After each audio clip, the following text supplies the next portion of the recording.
मित्रों, सादर प्रणाम करती हूँ। आज मैं आपके समक्ष लेके आई हूँ एकादशी व्रत कथा, महात्म्य और महत्व, फल, पुण्य जो भी है सब मैं आपको बताऊंगी। आज की एकादशी है पापांकुशा एकादशी। पापांकुशा एकादशी का महात्म्य लेके आई हूँ। सुने, आनंद लें। तो सुनिए। एक बार की बात है, भगवान कृष्ण के पास महाराज युधिष्ठिर जाते हैं। युधिष्ठिर जी भगवान कृष्ण से पूछते हैं कि मधुसूदन, आपने बहुत सारी एकादशियों के महात्म्य को, कथा को हमें समझाया है। मैं अभिभूत हुआ हूँ। अब आप कृपा करके अश्विन मास के शुक्ल पक्ष की एकादशी के बारे में बताएं। इसका नाम क्या है, इसका एकादशी का, इसके पीछे कथा क्या है, इसका पुण्य और फल क्या है, इससे हम लाभ हमें क्या मिलता है, ये सब कृपा करके आप समझाएं तो बड़ी दया होगी। भगवान कृष्ण कहते हैं कि राजन सुनिए ध्यानपूर्वक, मैं आपको सारा वृतांत कहता हूँ। भगवान कृष्ण बोले कि पापांकुशा एकादशी जो है अश्विन मास के शुक्ल पक्ष की एकादशी को कहते हैं। इसका नाम है पापांकुशा। सारे पापों का नाश करने वाली है। ये सारे पाप का हरण करती है। आपके जीवन भर के पाप का अजाने अनजाने में जो पाप हमसे हो जाते हैं और जो अज्ञानता में पाप हो जाते हैं, इंसान ना चाहते हुए भी पाप कर देता है, अगर जानते हुए भी पाप कर देता है, किसी को कष्ट दे दिया, किसी से ईर्ष्या कर लिया, किसी से द्वेष कर लिया, किसी के हक अधिकार का आदमी को छीन लिया, यह सब महापाप में आते हैं। इस महापाप को भी मिटाने वाली ये एकादशी है। इस एकादशी का इतना बड़ा महात्म्य है कि इस एकादशी को अगर हम व्रत करते हैं तो सैकड़ों यज्ञ का लाभ मिलता है हमें। एक एकादशी के तपस्या और व्रत और भजन, नियम, बंधन, अर्चन जो भी अगर हम नियम पूर्वक कर देते हैं इस एकादशी का व्रत, तो सारे लाभ हमें हमारे जीवन में हो जाते हैं। इसलिए इस एकादशी का व्रत इंसान को अवश्य करना चाहिए। भगवान कृष्ण ने कहा कि पापांकुशा एकादशी का व्रत जरूर करो, करना चाहिए, सबको करना चाहिए। ये सभी पापों का हरण करने वाली एकादशी है। इसके उपरांत माधव ने बताया कि इसके पीछे एक बहुत सुंदर कथा आती है। कथा में उन्होंने क्या कहा? कथा में उन्होंने कहा, विंध्य पर्वत, एक समय की बात है कि विंध्य पर्वत पर एक बहेलिया रहता था। बहेलिया का नाम था क्रोधन। क्रोधन जैसा नाम, यथा नाम तथा गुण, जैसा उसका नाम था वैसे ही वो पापी था। कोई भी ऐसा पाप नहीं था जो जीवन में करता न था। प्रतिदिन उसका सुबह, उसका भोर पाप से ही शुरू होता था और पाप से ही वो शयन करने जाता था। प्रतिदिन का उसका नियम था हिंसा करना, ईर्ष्या करना, द्वेष करना, व्यभिचार करना। मतलब इस संसार में जो भी पाप हैं सारे पापों को वो करने के लिए उद्यत रहता। और क्रोध तो उसका क्रोधन नाम ही था। और क्रोध जब होता है तो लिखा गया है कि क्रोध पाप का मूल है। क्रोध तो पाप का मूल है ही। अगर जिसके पास क्रोध है, क्रोध करने वाला मनुष्य, तो हर क्षण वो पाप करेगा। क्योंकि जो इंसान क्रोध करता है उसका तो विवेक क्षीण हो जाता है। अब जब विवेक ही हमारे अंदर नहीं होगा तो हम सत्य और असत्य में फर्क ही नहीं समझ पाएंगे। क्या करना चाहिए, क्या निर्णय लेना चाहिए, कहाँ सत्य स्थापित होगा, कहाँ असत्य स्थापित होगा, इसको हम भूल जाएंगे। और इसको जब हम ध्यान नहीं रख पाएंगे तो हमसे पाप ही होगा। इसलिए सदैव विवेकशील होना चाहिए। क्रोध को दूर करने का प्रयास करना चाहिए, धीर गंभीर होना चाहिए। यही जीवन मनुष्य का, मानवता का जीवन होता है, सद्मार्ग का जीवन होता है, सदाचरण का जीवन होता है। नहीं तो पशुवत व्यवहार है। कहाँ मनुष्य रहे आप? मनुष्य कोई रहा ही नहीं। अगर आपके पास ज्ञान नहीं है, विवेक नहीं है, तो हम मनुष्य कहलाने के योग्य कहाँ हैं? लिखा भी गया है, क्या लिखा गया है कि ये शाम न विद्या न तपो न दानम ज्ञानम न शीलम न गुणो न धर्म है, ते नित्य लोके भूरि भार भूता मनुष्य रूपेण मृगाश्चरन्ति। अगर हमारे पास ज्ञान नहीं है तो हम पशु के समान हैं, मृगा के समान इस धरती के भार हैं और विचरण कर रहे हैं। इसलिए हमारे अंदर ज्ञान, बुद्धि, विवेक का होना अति आवश्यक है, तभी हम मानव कहलाने के योग्य हैं। तो इस प्रकार वो बहेलिया था। बहेलिया के अंदर मानवता नाम की चीज नहीं थी। वो तो बस पाप ही पाप किए गया। जिंदगी भर पूरा जीवन उसका बीत गया इसी में। जब पूरा जीवन उसका बीत गया तो काल तो, समय तो कहीं रुकता नहीं है। समय का पहिया निरंतर चलता रहता है।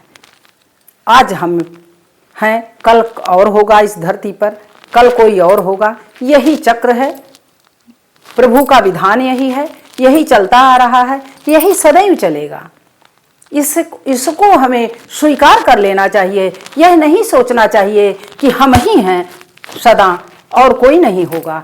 यह हमारा बहुत असत्य सोच रहे हैं। अगर हम यह सोच रहे हैं, हमेशा सदैव तैयार रहना चाहिए कि कल हमको भगवान के धाम में जाना ही जाना है।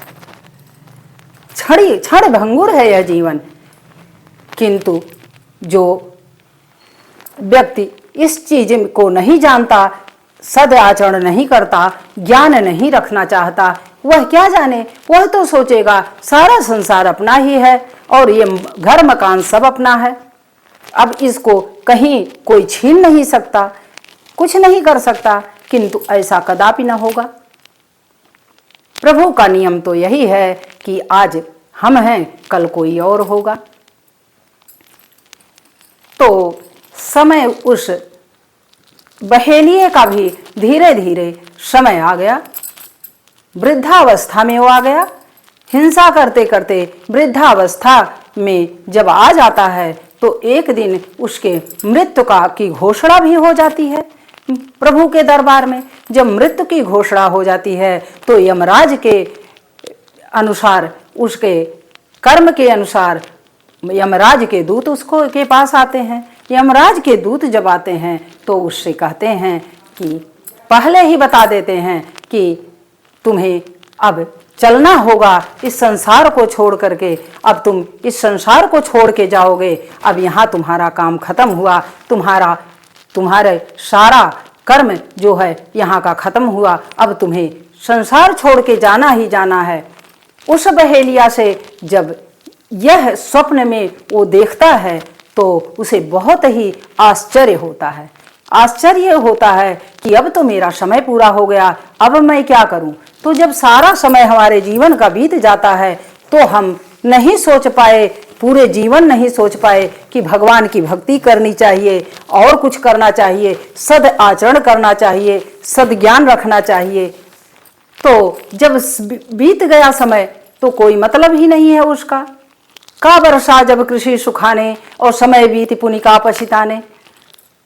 तो इसलिए समय रहते चेत लेना चाहिए। समय रहते जो चेत लिया वही इस संसार में मनुष्य कहलाने योग्य होगा।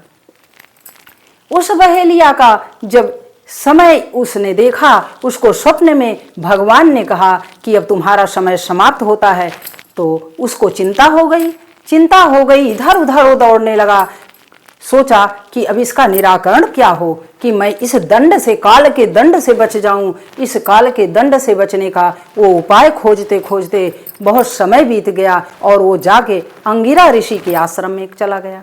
जब अंगिरा ऋषि के आश्रम में चला जाता है तो अंगिरा ऋषि के पास जा करके उनके पैरों में पड़ जाता है और कहता है, हे प्रभु मुझे बचा लीजिए, मुझे बचा लीजिए, मैं बहुत ही पापी हूँ, बहुत ही अधर्मी हूँ, मैंने जीवन भर पाप किया है, हिंसा किया है और हमेशा असत्य के मार्ग पर ही चलता रहा हूँ।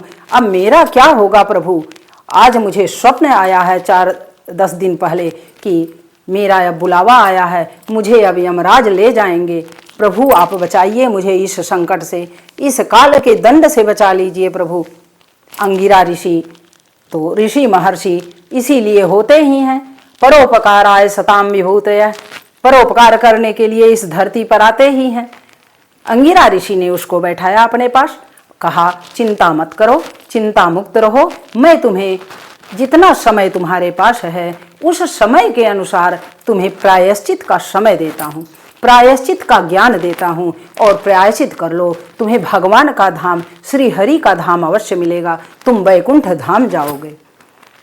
जब अंगिरा ऋषि ऐसा बोल देते हैं तो वह बहेलिया बहुत ही प्रसन्न होता है, अंतर्मन में वह सोचता है मेरे सारे पाप अब कट जाएंगे, अब तो मैं पहुंच गया हूँ सही जगह पर। भगवान संत जो होता है वो भगवान स्वरूप होता है, अब तो भगवान मुझे मिल गए हैं उसने सोचा, और अब तो मेरे समस्या का निराकरण हो जाएगा, समाधान हो जाएगा, तो अब मैं इस पाप से मुक्त हो जाऊंगा।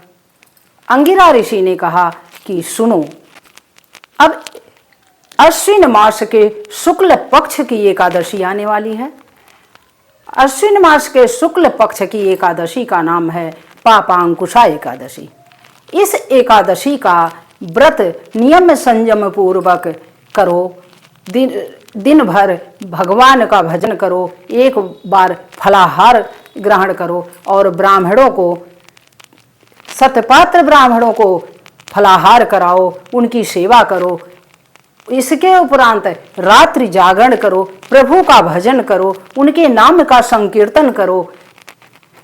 सुबह उठो, स्नान आदि के बाद ब्राह्मण को भोजन कराओ और उसके बाद दान दक्षिणा दे करके उन्हें विदा करो, पुनः स्वयं भोजन करो। यह प्रक्रिया अपना करके अगर पापांकुशा एकादशी का व्रत करते हो तो तुम्हारे सारे पाप नष्ट हो जाएंगे और तुम श्री हरि के धाम जाओगे।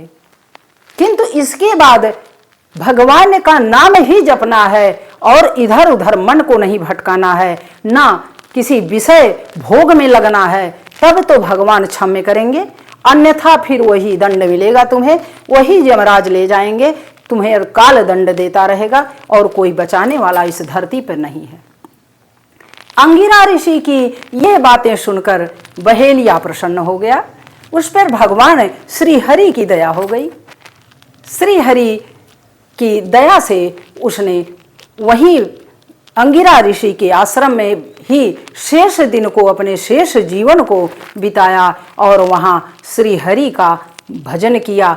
भजन करने के बाद उसने पापांकुशा एकादशी का व्रत किया, भजन किया, निरंतर जप किया, संकीर्तन किया, जागरण किया, पुनः सब करने के बाद भी वो श्री हरि के चरणों में लगा रहा और उसके सारे पाप नष्ट हो गए और उसे मनोवांछित फल मिल गया, श्री हरि का धाम मिल गया। तो बंधुओं और बहनों, मैं ये कहना चाहती हूँ कि इस धरती पर अगर हम भी ऐसा करेंगे, ऐसे आचरण का पालन करेंगे तो हमें भी मनोवांछित फल मिलेगा।